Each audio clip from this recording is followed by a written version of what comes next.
Ah. Oh. Wait. Hold. Where's the... This is Admiral Biatch to base camp. It seems the stormtroopers have gone on strike, and I have no experience with this type of shit. Who should I call for help? It's the V to the A to the D-E-R.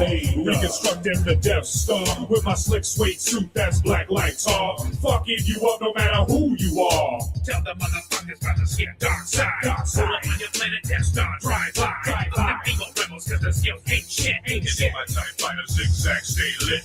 Oh shit! Yoda on the sea, 900-year feet, smoking dagobah green. Bitches on my tip like Lando on liquor. Oh, you're just jealous cause my black dick's thicker. Yo, tell him Chewie last night I had Leia all drunk, wanted to do me. Shut the fuck up, man. Leia's my sister. The only thing you're getting is a beat-off blister. Luke, use the Force before intercourse, but Luke, don't forget, bitches ain't nothing but hoes and tricks. Obi-Wan, I'm the Top Gun. The chosen one, hotter than both sons. Vader ain't shit, his head's cut up and split. He's slower than the first Pentium chip. Shit. The one brings it worse, this fucking universe. Rebel. You know we'll fucking win, cause we'll fight till the end. I can feel the anger dwelling within you. Rebel. You also feel Vader's dick in you, biatch. Bitch, I condone. Just on my tierra. Bunda la fiesta. Canto Jabba Dia. Jabba, you ain't nothing but a fat-ass slug. Fake gold chains, you sorry-ass thug. Sitting in your palace with your blue-headed whore. Trapdoor to the Rancor. Oh, my goodness gracious me. On a gay man's golden fantasy. Programmed for homo ecstasy. 10 million forms of gay positioning. For my golden shower, you must pay a fee.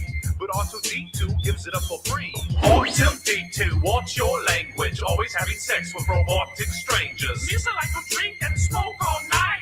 Misa like to fight and fuck your wife. Misa don't care cause Misa so dumb. Misa will fuck you with me thumb. Misa wants a Misa cause a Misa wants some. Misa wants a Misa cause a Misa wants some. Misa wants a Misa cause a Misa wants some. Misa wants some cause Misa wanna come.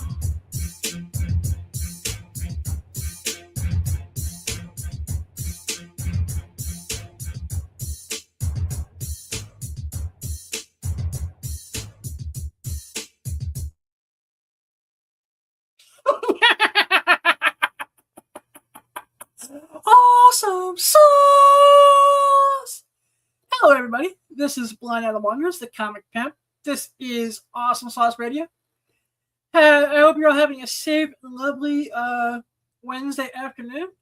If you're driving home from work or school or anything in New Jersey, please be safe because it looks like the heavens are about to open. We're supposed to get some really bad thunderstorms. Please ignore some of the vibrating you may hear in the background. That's essential air. I couldn't figure out how to shut the vent. Before we get to the heart of the matter, bringing guests, say what's up to JB. I'd like to thank two of the sponsors. I'd like to thank the official pizzeria of Awesome Sauce Radio. That is the Marco's Pizza. The Marco's Pizza is the greatest pizzeria in all of New Jersey. They're the greatest pizza in West Milford, New Jersey. They are located at 1926 Union Valley Road. Unit, New Jersey is 7421-973-728-1344. TheMarcosPizza.com. They cater all the events, parties. They have a great menu, full Italian menu. It's awesome. I highly recommend it. The Marco's Pizza, 1926 Union Valley Road, Unit, New Jersey 07421-973-728-1344. TheMarcosPizza.com. Tell them by now I'm saying. And of course, coming back to the Cody Arena, June 27th and 28th, the Garden State Comic Fest.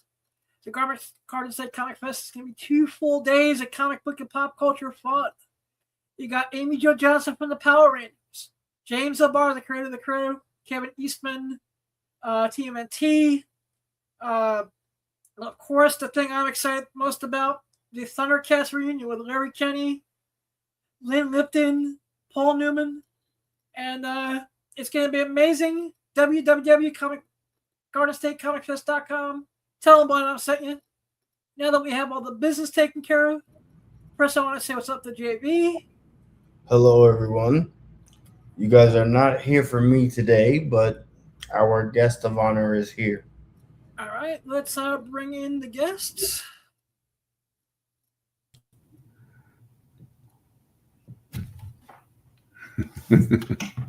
Adam, how are you, Larry? I'm good, man. How you been? I am doing good. Just wasn't expecting summertime to come as quick as it did this year. Yeah, that's right. It seems like middle of August here, doesn't it? Yeah, it was like, just humid and just been helping my dad with now that he's retired and still doing the podcast and doing my thing. How are things going with you? And hey, by the way, congratulations! I saw you doing commercials. You had commercials on here now. Yeah. DeMarco's Pizza made me hungry. Do you have some here for the guests today? I wish I did, man. I wish I did. I wish it was I could send samples to all my guests virtually. I wish you could too.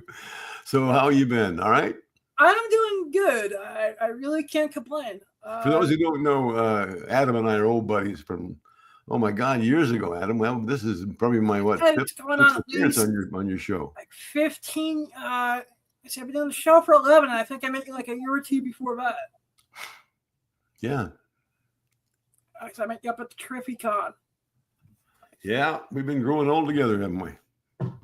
Yep. So, how excited are you to be going to Garden State Comic Fest? I'm sorry? I said, how excited are you to the upcoming Garden State Comic Fest coming up in the end of June? Well, I'm just terribly excited. It's one of my favorite ones. I've been, I think, there a couple of times before, and of course, for me, it's great because it's kind of close to home. I'm in Connecticut, and so I don't have to take a plane all the way across the country like I do a lot of times.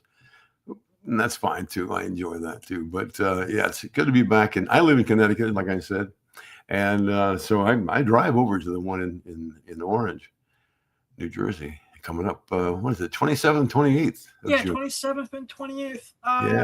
Yeah. You going to join us there? Yes, I am. I will be there. All right. I just got my press credentials a couple days ago. And Dave was going to hop on, but I guess he forgot or got tied up or something.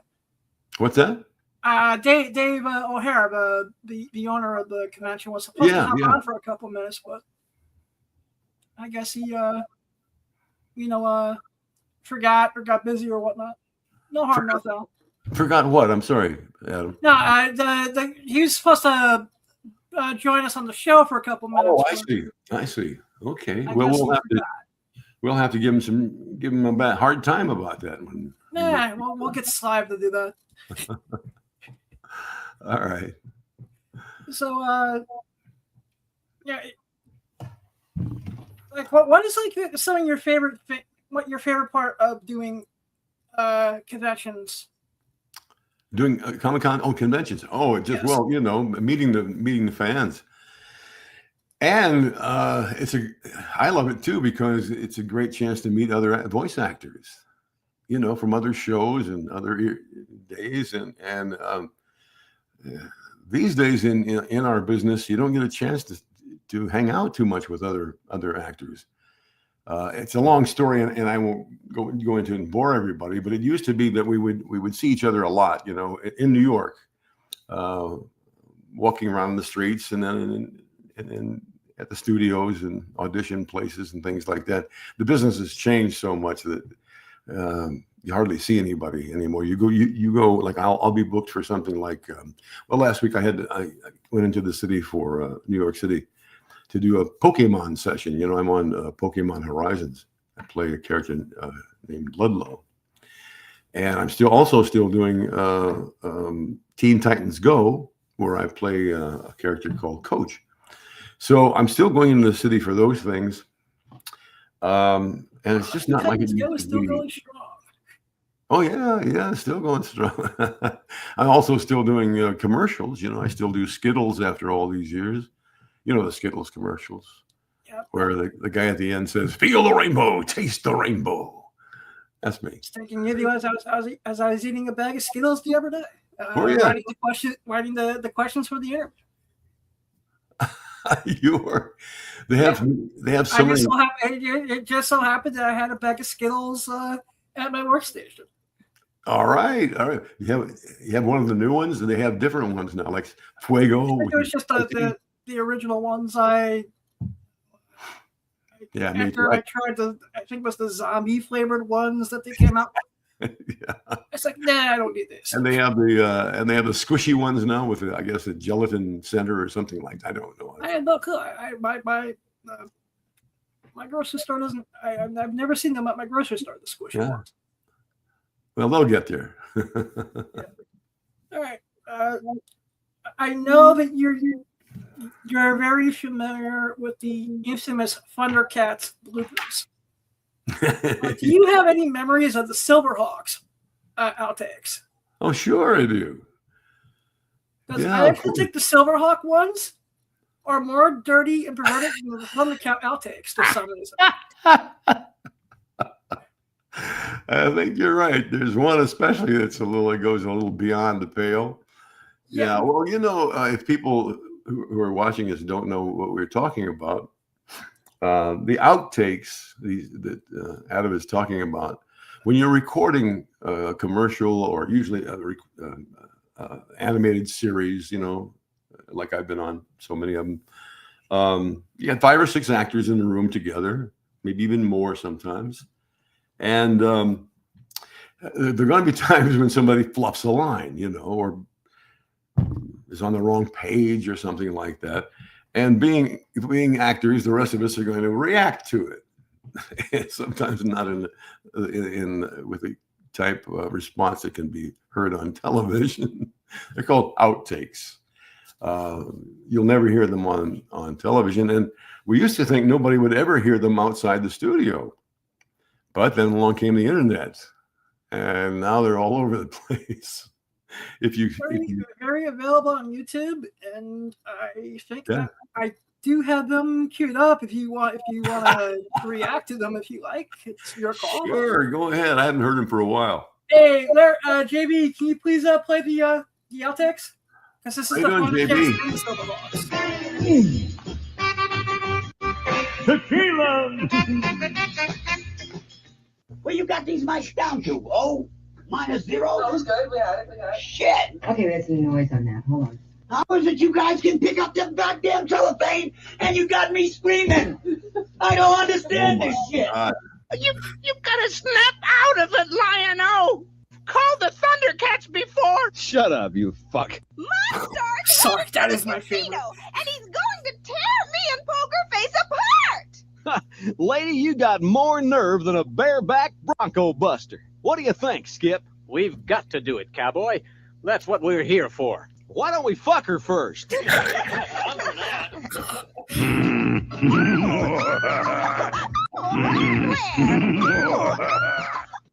your nose out in my ass and do what I tell you to. What in limbo is wrong with you, Hot Wing? This fucking mic must have rust in it.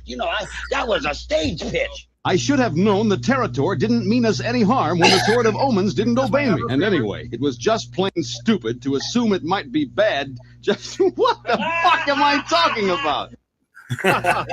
It's when Wily Cat and Kid are pretending to be the most helpful that they're dropping their pens on the thing while I'm talking. Let's find the mega condenser. I'm saying that too fast. Let's find the mega condenser. Still going too fast. What's wrong, Lion-O? Oh, fuck, here it is again. What's here again? That thing, that mega thing. Want me to say it? Yes. I'm going to put this one right between her pretty. That's the line of the show right here. And keep your foot off that blasted samoflange. What the fuck is a samoflange? I have to do that again. Oh, Lion-O, we're not. What's the matter, Snarf? You got a cold. Motherfucker! Fucking job, yeah! Shut the fuck up! Get over here, bitch! Ah! Run out the fucking plank, boys! Come here, motherfucker. Not only can he travel through time just like me, but he's also a tracking bird, kind of a space bloodhound. First, we give him something hardware is touched, like this used prophylactic. Thunder! Thunder! Thunder! ThunderCats! I'm going too high. You've got to get back to the lair, Panthro, before those mutants do something drastic. Come on, Ivan, get yourself together. Go ahead, just... She was right. I don't like it. And I'm going to tear this place apart. I'm in charge here. If you're going to tear anything apart, start with me, cocksucker. Sorry, Commander. I want to see your tits, my dear. Can't stand it. Going to pass out. Can't hold on to it any longer.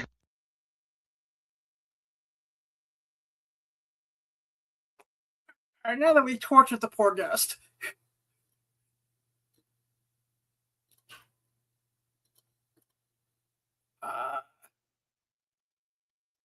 Did we freeze?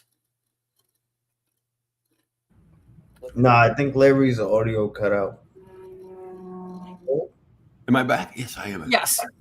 That was my fault, guys. I pushed mute on my mic because I was afraid of what might come out of my mouth as those things were being aired.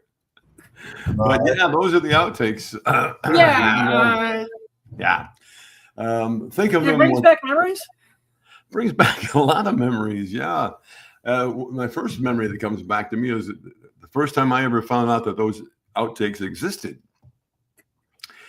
Let me just preface it by saying, for those of you who don't know, who haven't been in recording sessions before for TV animated shows, there are 5 or 6 of us in the studio. We're all doing our thing, and then every once in a while, somebody's going to make a mistake or say do something wrong, and we're all going to come out with what you heard. Now, normally, nobody would ever hear that again, except for the people. When I say normally, I mean back in the 80s when we recorded these things. Those things would just be edited out and thrown away. Well, sometimes the engineers, the recording engineers, would keep a copy of that for themselves. In fact, one of the guys told me from ThunderCats, he said, I have a tape of all you guys' outtakes that I play at Christmas parties for my friends. But that's as far as it ever went, And then all of a sudden one day, I remember back, 20 years ago, my son, after computers became a thing. Yes, there was a time when there were no computers, kids. Yeah, hard to believe, isn't it? But my son said, "Dad, have you heard the outtakes on the internet?" And I said, "What's the internet?" He explained to me. I went on. I thought, "Oh my God! Oh God! I hope the fans, ThunderCats fans, don't hear that. I'll be embarrassed as hell." So I remember the first time my brother showed it to me. This is going back 26 years now, and I laughed and played it like 5 times. I'm like, wait a minute.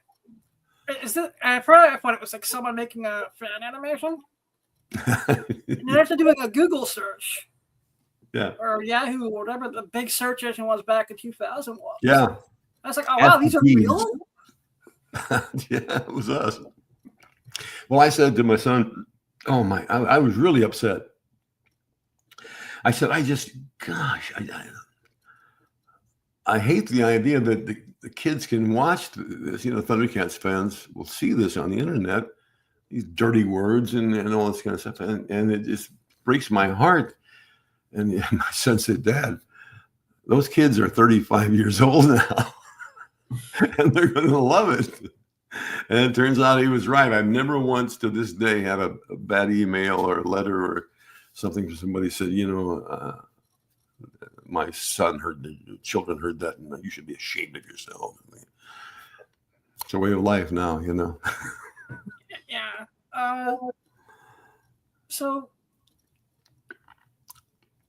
give me a second. Why do you think the ThunderCats have lasted the test of time? It's a good question, Adam. Why does anything last? Why do certain movies become, long-lived in people's memories, and they want to see it again and again? I think with ThunderCats, we just had everything going for us. When we started recording it, back in late 83, I think it was. Didn't come on the air till 85. But when we started recording it, and when I say we, I mean the 4 other actors and me with the cast, and then the director and writers and everybody. We knew we had a good product, you know. We knew the writing was great. The music was fantastic. That's the first thing that struck me when we first heard they played the music for us. I thought, man, this is great. And so we knew we had a good show, but you never know in this business.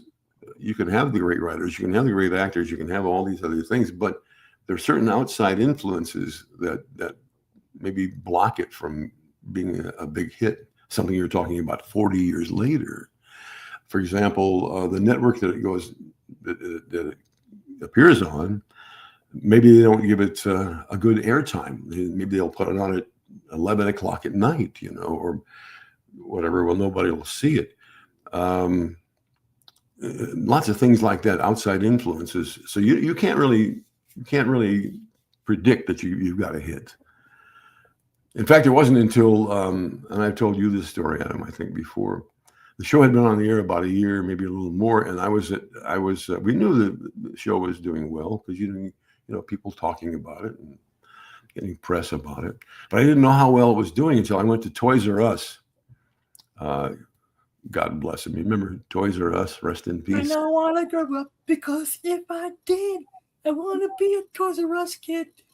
That's right. That was the jingle. Very good. We should have had you do the ThunderCats jingle. I'd be the one that Mama would be like, yes, Ryan Adams the one who destroyed the ThunderCats for me with his horrible singing. Oh, Adam, I wish we had you around back in the studio then, and you would have been a good addition to the cast. Thank you. I'm almost about to start crying. That compliment means the world to me. Oh, come on, man. Well, I mean it. Thank you. Because you and I have talked before. This is not our first time, and I heard you. You're a very funny guy and a very clever guy, and you'd have gotten along well with the rest of us. They would have loved you like I do. Yes. But the first, I would have loved to have played like Snarf's evil son or something. Snarf's evil son. What would he have sounded like? See, Snarf has a little bit of a higher pitched voice. Yeah, he does. Snarf. I'm not going to be a nursemaid. I'm going to be ruler of theater. Snarf. Great. See what I mean? You would have been a natural. Maybe the next show we do, we can get you on there. Thank you. My pleasure. So I think the one thing that I know I've told this story on here 100 times. I think for me it was the mixture of the code of Thundera. Yeah. Truth, justice, honor, loyalty. Yeah. And the fact that right when I was first starting to go blind, it was around the time of season 2. Mm-hmm. And the character Linkos, I was like, wow, there's a blind ThunderCat?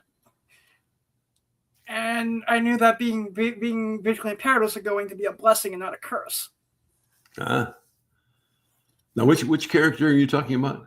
Linkos, the blind ThunderCat. I think you mean Linkso, right? Yeah. Linkso, yeah. Yep. Yeah.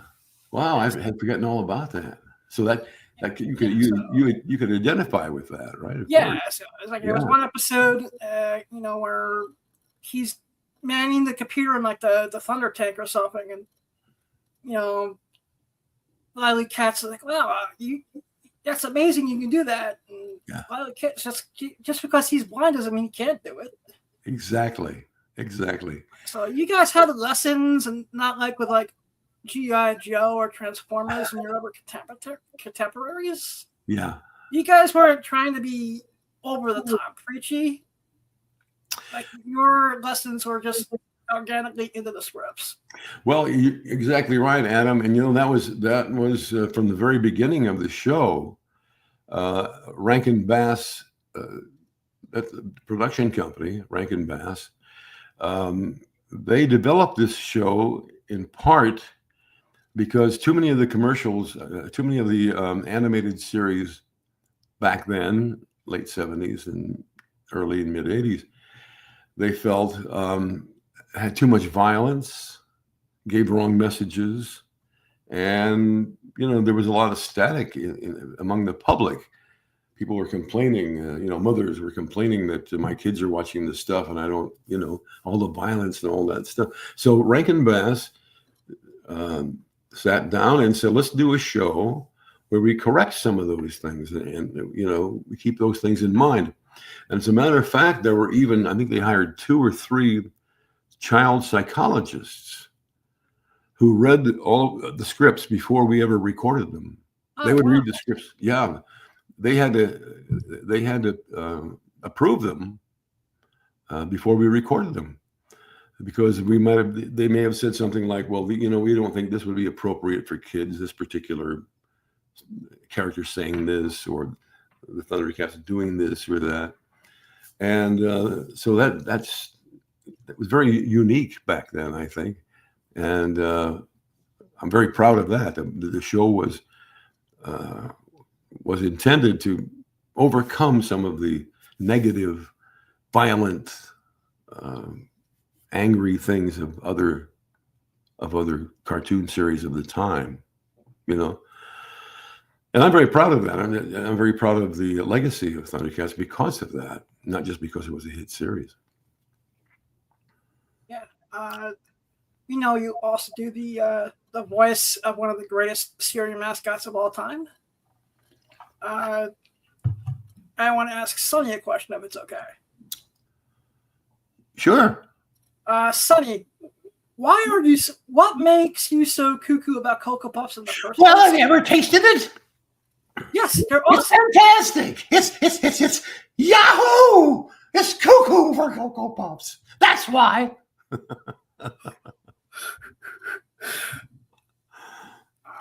Yeah, I did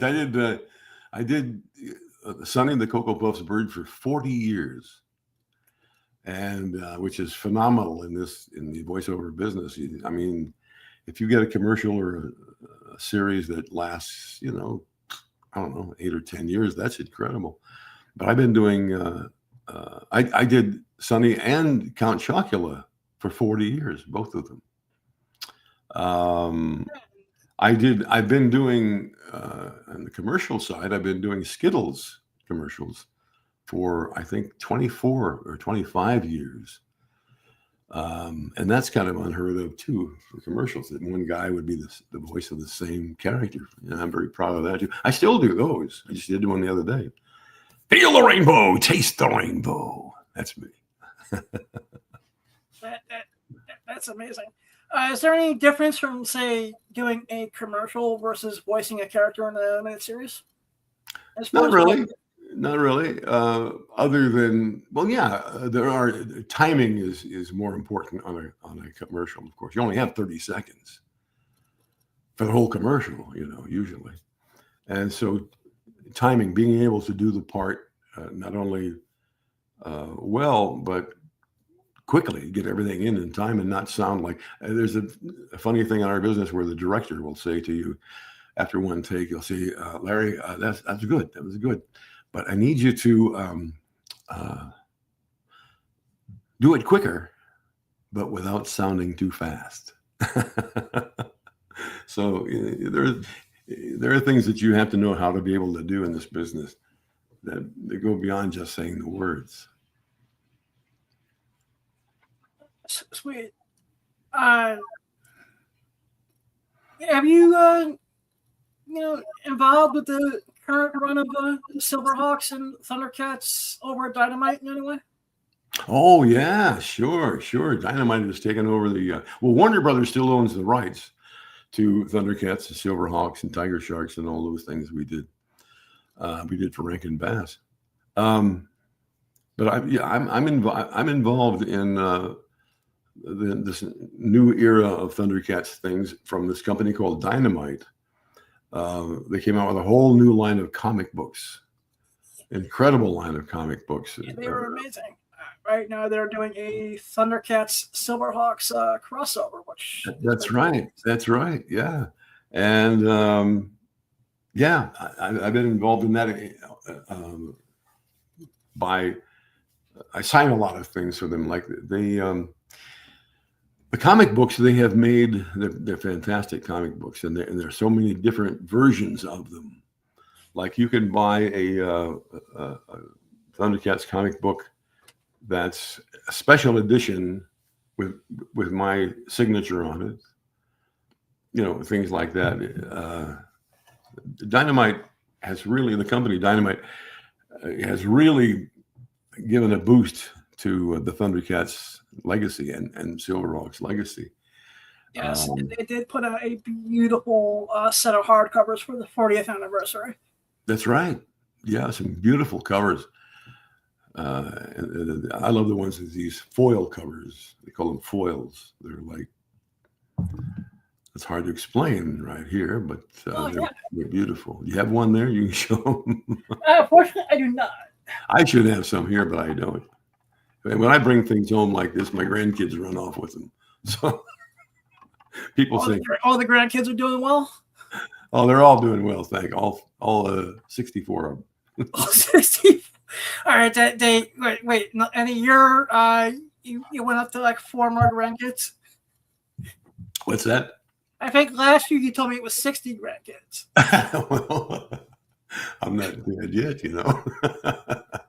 No, I have 5 beautiful grandkids, and that's amazing. Yeah. Ages all the way from 20 now to 20, 17, 14, 6, and 4. Those are my grandkids. Love them all. They're great kids. And of course, I have 3 kids, you know, who are all just wonderful, doing well. My oldest daughter, who, by the way, is 56 years old now. I don't know how that happened. I'm only 70, so I don't know how. No, I'm 70. I'll be 79 in August. And my oldest daughter is an actress who's doing incredibly well. You may know of her. Her name is Carrie Kenny. The State, and now she's in the cast of this really successful series on Netflix called The 4 Seasons. I don't know if you've seen it, Adam. I'll have to check that out. Yeah, check it out. The next season 2 starts May 28th, next week. All right, cool. It's been very when well. I'm waiting in the doctor's office for my dad to get done with his stuff, I'll sit and listen to it with my headphones off. Oh, okay. And then I have a daughter, Ashley, who's has 3 kids, and a son, Tanner, who is a beautiful daughter. So I'm a proud grandpa and a proud pop. That's amazing. Yeah, Let's see. You've played heroes. You've played monsters, mascots. What voice is the closest to Larry Kenny's real voice? Well, good question. That's one of the things I like about talking with you, and we've done this 3 or 4 times. I know, is you always have new questions, and and you've done your homework and all that. I'm proud of you. The one that's the closest in terms of the voice, closest to me is Lion-O from ThunderCats, because it really is just my voice. It's not a quote cartoony voice. As a matter of fact, when we auditioned for ThunderCats back in 1983 or so, you go in for an audition at this place, and they have pictures of the characters over the wall, and synopses of what the characters are like and what the show's about and all that. And after you've had a chance to kind of study that a little bit, they ask you, which characters would you like to audition for? They'd like you to pick one Thundercat and one mutant, as we call them, the bad guys. So I decided, I saw that Lion-O was the Lord of the Thundercats. the main character. So I said, of course I want to try for that. And everybody wants to try for that. And we all will. And for the bad guy and the mutant, I think the illustration of Jackal Man kind of intrigued me. I said, okay, well, I'll do Lion-O and Jackal Man for my audition. So they say, okay, go in the studio, go to the booth, put the headphones on and give us an idea what you think those two characters will sound like. Well, and the important thing is they said to us, for the ThunderCats themselves, we don't want cartoon voices because they are, in fact, half human and half cat, half animal. So they didn't want cartoony voices. They wanted human voices for the ThunderCats. So I when I read it, I did it in my own voice. So if you think about it, Lion-O is actually just my voice, but a little more dramatic. I'm sitting here talking to you like this, and I say, Sword of Omens, come to my hand. I, Lion-O, command it. On TV, it comes out, Sword of Omens, come to my hand. I, Lion-O, command it. It's still my voice, right? Yeah, it's just the inflection's a little bit more. It's more dramatic. Yeah, more exciting because my normal voice would not be very exciting on a cartoon show. Sword of Omens, come to my hand. I, Lion-O, command it. Is that good? No, that's not good. Give it. So that's the main difference, And then when it came time to do Jackal Man, I thought to myself, well, now, what is a jackal? I knew that a jackal was a cat, but a jackal is not like familiar to all of us. We know what a lion looks like and sounds like. We know what a tiger and a cheetah and a leopard and a panther. But what the hell is a jackal man like? Well, I did a little bit of research and I found that the jackal is one of the most wily and I'm not talking about wily cat or wily kid, the most sneakiest. They're really sneaky and clever, and that's a jackal in real life. So I thought, well, how do I bring that into it? And I remembered one of my favorite TV shows when I was a kid was Rocky and Bullwinkle. Have you ever seen Rocky and Bullwinkle, Adam? Before your time, I know. Yeah, my uncle's nickname for me is Sherman. Sherman, the Wayback Machine. Sherman, Yep. We'll set the Wayback Machine to 1845, right? Yeah. Okay, that was my favorite show. And there was a character on that show named Snidely Whiplash. Oh, wow. Yeah, Snidely Whiplash. He was the ultimate consummate villain. He wore a big stovepipe black hat and he had a cape, and a big mustache. And he talked like this. And he was always chasing this girl, Nell. I'm going to get you, Nell, and throw you on the railroad track. So I say to myself, that character would be good as a basis for Jackal Man. So it comes out something like this. We must get the ThunderCats. Yes. I stole it from basically. I've never made that connection in my 40 years of watching both shows. Yeah. You what? I said I've never made the connection between the two characters in my 40 years of watching cartoons. Well, see, there you go. I found a way to sneak it in on you without you even knowing who I was doing. I may actually be introducing ThunderCats to young nieces and nephews the next time I babysit. Oh, you're a babysitter, are you? My arm may be getting twisted to do it for the first time. I love it. I love babysitting with my grandkids. Yeah.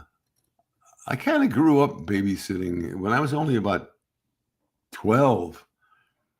I remember some of my aunts and uncles were asking me to babysit my cousins, who were little kids running around. So I kind of got started early because I love kids and they could see that in me. And blowing my own horn. They could see that I was very very competent, and and would watch out for their safety and things like that. So I did a lot of babysitting. I remember when I was babysitting back in the 1950s, because I was born in 47. I'll be 79 years old in August. But I don't mention that to give you the time frame. I was babysitting kids, when I was 12, 13. And I just loved it because I love being around kids. They're the greatest. You learn so much from kids.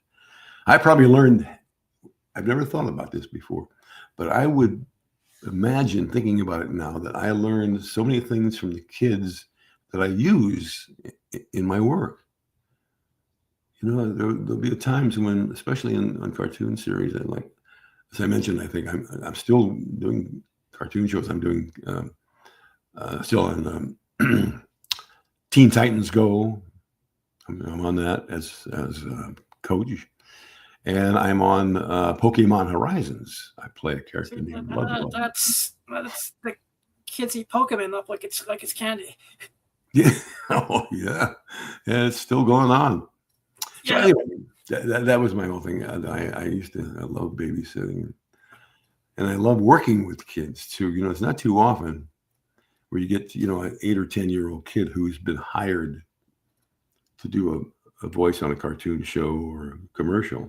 It happens, but back in the day, back in the 80s, I remember working with some little kids who've gone on to do fantastic things. You remember Fred Savage? Yep. Little Freddie. Well, Fred was on Cocoa Puffs commercials, lots of them for years, when he was like 8, 9, 10 years old. And I remember thinking, this kid is a midget. He's not really a kid. He was so professional and so good.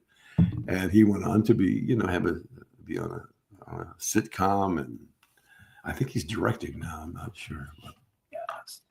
But, did you do any work with Imus when Imus had his ranch with the sick kids? Oh, sure. Well, I didn't have a chance to actually go to the ranch too much. I was there a couple of times.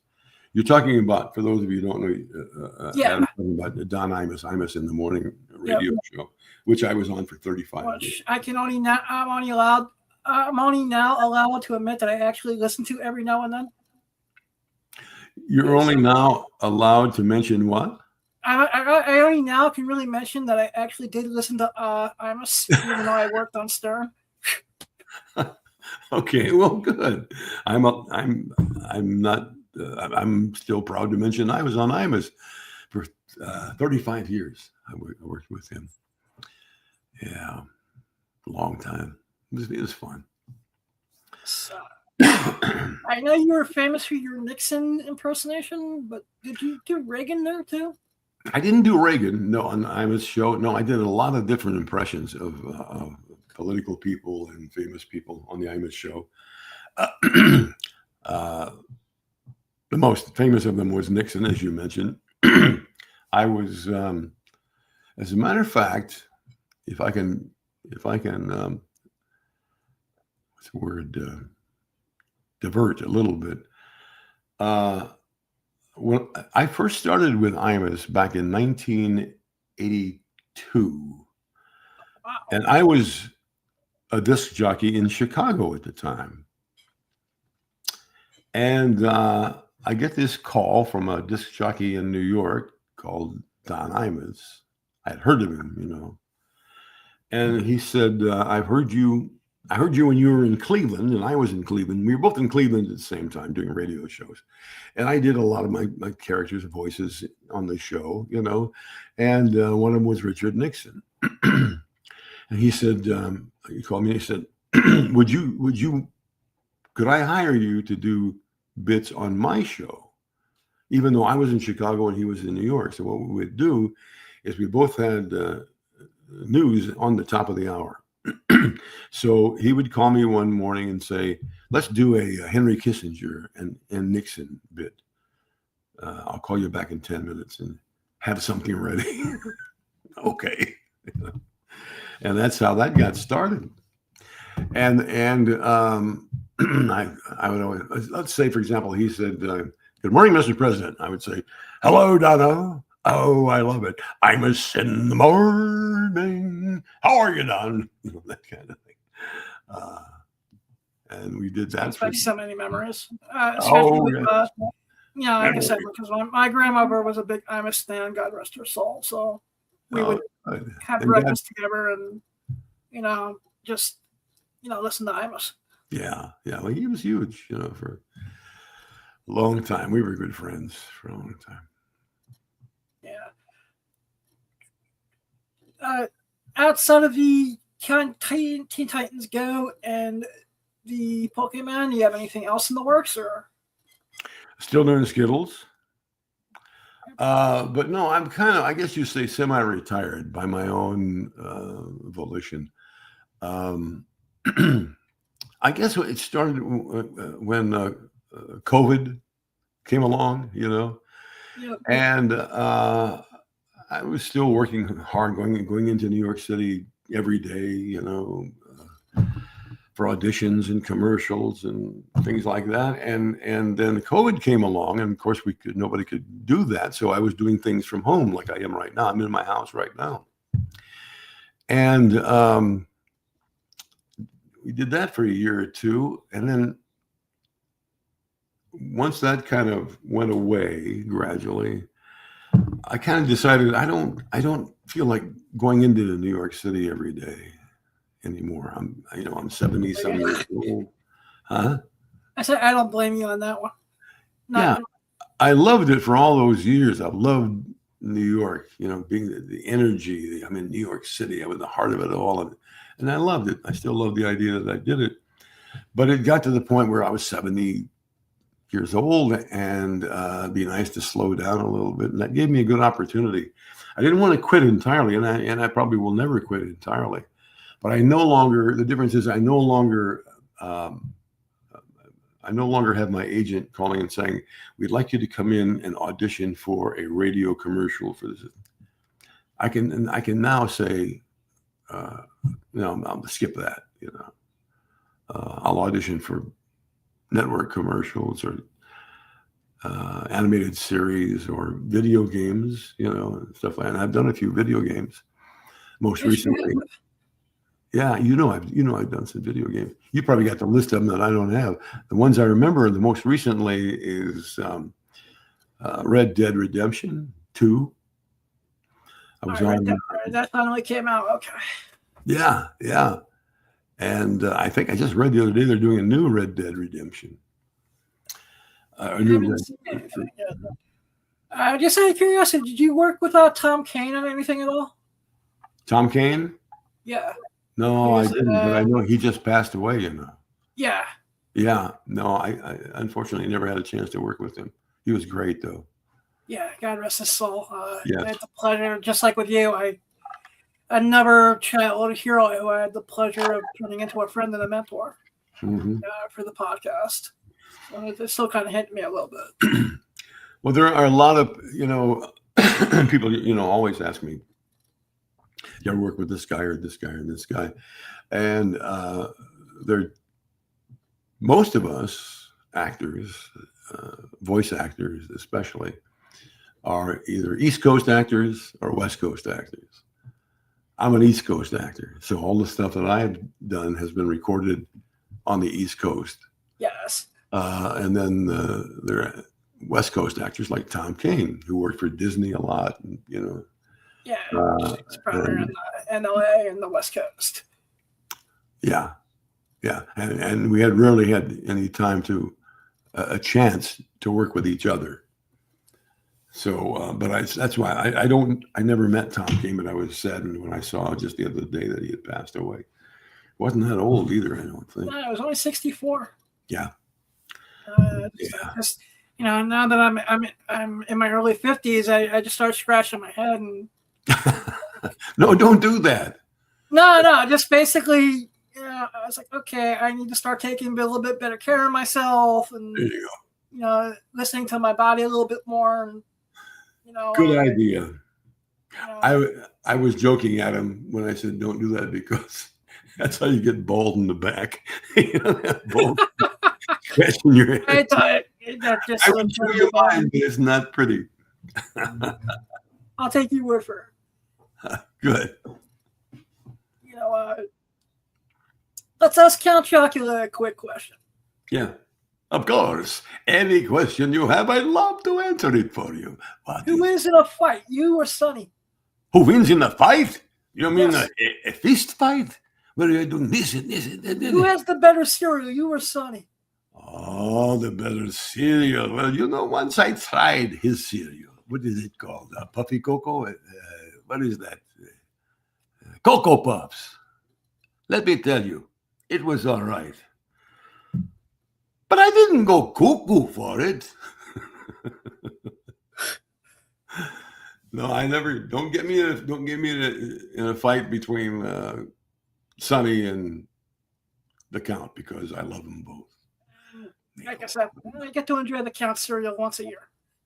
What's I that? get to re-embrace around Halloween time my inner child. Oh, you get it once a year, probably Halloween time, right? Yeah, that's when it's released in the stores. all three Yeah. of them, and Blueberry, Frankenberry, and Count Chocula. Yeah. Well, I always felt so fortunate that I was lucky enough to be the voice of the Count and Sonny. I mean, as I said earlier, in this business, if you win an audition and you are the voice of an iconic, Amazon, stop. Oh, I'll get it. Hello, put me on the line. Who is it? It's just my Echo Dot, being my timekeeper. Your timekeeper. Okay. Yeah, basically, just I. Oh, it's just alerting. like I have the I try to set each episode to a certain amount of time. Good idea. So since I can't do visual stuff, I have everything with an audio cue. Well, you're amazing, Adam. I mean, we know you can't do visual stuff, and we know why, but it never is obvious. I mean, it's just like you're just somebody else who's calling me. Because I was raised on the best cartoons of a generation. Yeah, seriously, ThunderCats, G.I. Joe, Transformers. Yeah. Jam and the Holograms. Yeah. Oh, I sure. had a 2-year period where I was, sick and doing nothing but going back and forth to hospitals where I was between 10 I didn't know that. I never knew that. So Is that when you were cartoons and comic books were, like really important to me at that point. Sure.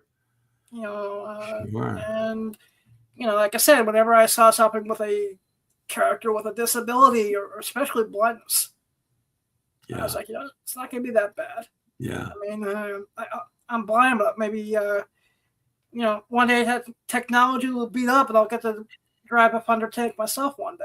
Yeah, and it's coming close to that, isn't it, these days? I mean, Oh, yeah. You're finding more and more things you can do all the time. My character on Teen Titans Go is disabled. He's in a wheelchair.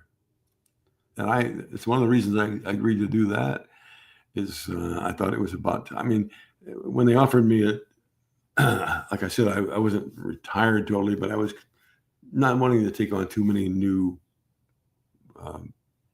things, but they said, well, the character we'd like you to do is he's in a wheelchair. He's an old curmudgeonly guy, but he's in a wheelchair. And I said, I'll do it because I think it's great that there can be people with disabilities represented too, and even to make fun of. Right? Who would have thought of that 20 years ago? Let's make fun of this old guy in a wheelchair, but now you can because he gives you a lot of reasons to make fun of him. He's a jerk. It's just, my whole thing is I always try to find a way. Granted, I can't see things, but how do I get around that? Yeah, find a way, right? Yep. Well, look at you. You got your own podcast, and you do it all by yourself. I got JB. I You got get the chairman. JB, but JB is a little. I'm sorry. No, I wouldn't dream without doing the show without him. I know. Especially on a Wednesday. I'm just kidding. JB, I love you. Never met you. I never met you, Adam, have I? Have we met? No, I don't think you have. We haven't met personally, but I've been the guy controlling every single thing you've been on. So I know. It's awesome to hear that your character's in a wheelchair because I am in a wheelchair and I'm about to be 38 years old and I make fun of myself all the time. So it's really cool to see the parallel. Great, man. Great. Hey, And Adam, of course. We know Adam's disability. He's mentally deranged. But okay, that's getting clipped. Outtakes. You're doing outtakes now, are you? No. I just want to say, shout out to a couple of my friends. Well, this has been great, Adam. I'm not trying to cut you off here, but we normally go about this amount of time. But I just once again, everyone, please go to the Garden State Comic Fest to see Larry on June 27th and 28th. Yep. See you all down there. Love to meet you. To see me there. Are you coming, Adam? Are you coming there? I'm definitely coming because Good. Because I saw that all you, Lynn, and Paul were all on the guest list.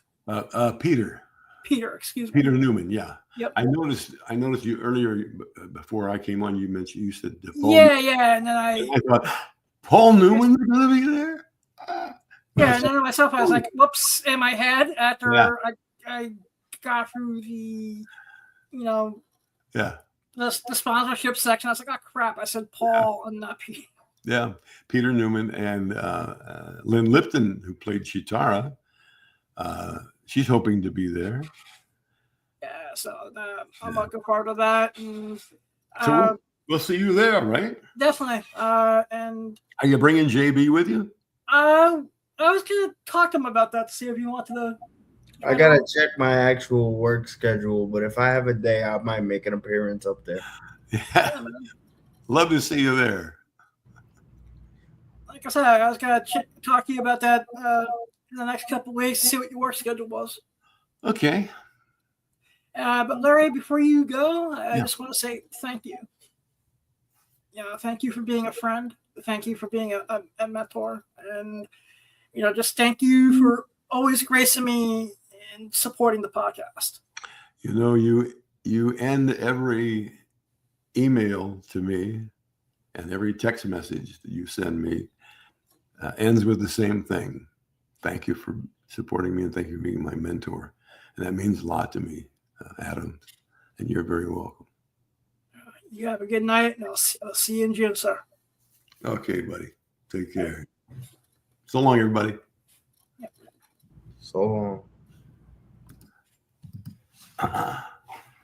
Oh, GV, one more for the bad guys, man. Yep. And that stuck on my head because I watched an amazing documentary on Scott Hall the other night. Yeah. Larry's still backstage. Oh, he left.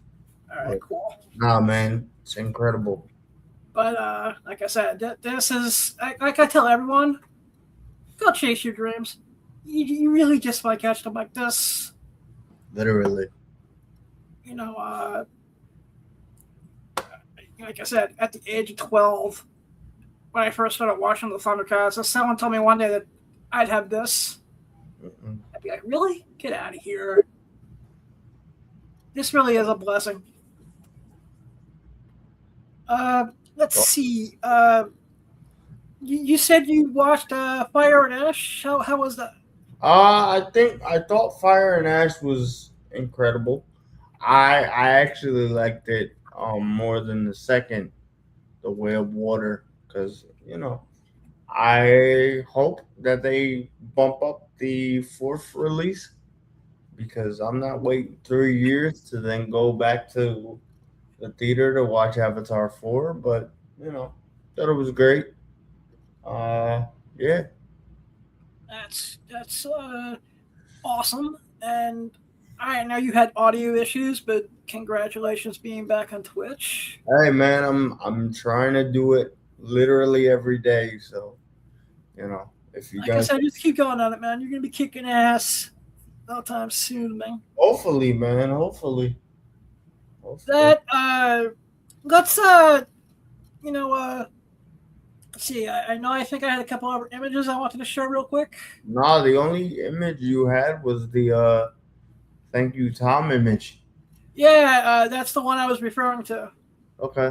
Yeah, that was the wrap up of the show, but could put that on screen real quick.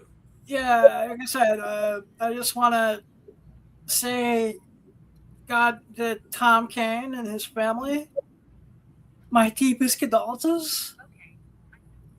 Allison, shut up!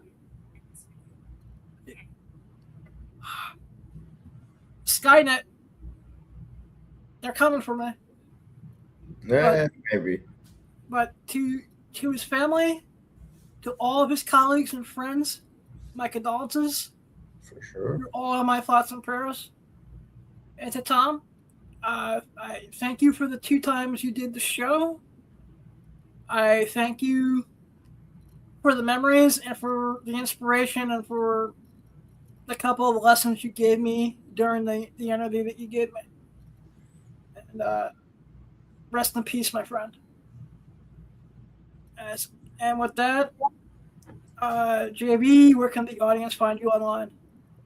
Man, literally everywhere at JV_Wheels_.